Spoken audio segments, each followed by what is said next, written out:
Hello, hello, hello. My name is Adam and this is the brand new Karbon Powerline SL, and it happens to be an e-bike. This is like only the third or fourth full suspension that I've actually spent significant time on, so I have some thoughts. First and foremost, Karbon is a Massachusetts-based brand, newer company, starting to kind of get some legs underneath them, and I'm really excited about what they've put together, and it's actually really impressive for a company this young to be putting out product that is this dial. Build kit wise, we're looking at an e-bike Karbon full suspension with carbon wheels and carbon bars, carbon wheels, for about 7,800 bucks. I mean, it's pretty insane the value that you get with this thing. You've got a Bafang 820 motor on this thing, and it's got some pep. It moves. Like, it is an e-bike, you can feel it.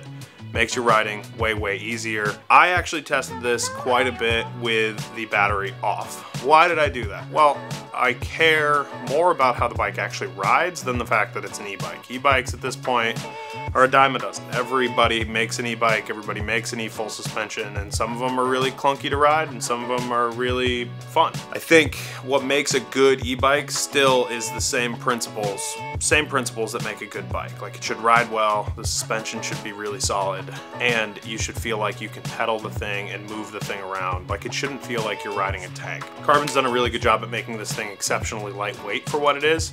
It's just under 40 pounds. I'm blown away by how well this thing handles with it off. At my first two rides I actually did on group rides. So I have this e-bike and I'm showing up to a group ride, and I decided to just leave the thing off because that would be cheating if I showed up to a group ride where everybody else is riding analog bikes and I'm on an e-bike, right? No issues whatsoever. I didn't feel like I was falling behind everybody. I didn't feel like the thing was a tank to ride. I was really impressed by that. The suspension handles exceptionally well. The bike is really flingy and fun. And that's the thing that I think I'm most impressed with above anything else. Once you turn the battery on, you've got a couple different power modes. In boost, this thing is a riot. There is a ton of power that gets pushed out of this thing. It's like 285 watts, which doesn't sound like a ton, but you feel it. Because the bike is so light and it's a full suspension, this thing has some serious gas to it.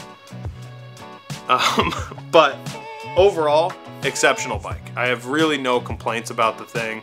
I think there's a couple things that are going to change that I did not like for current model forward. Like, this is kind of like a demo or a test version. The handle where you can actually see all of your indicators is a little cheap.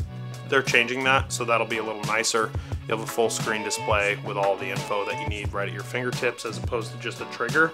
That was really the only thing that I had to complain about.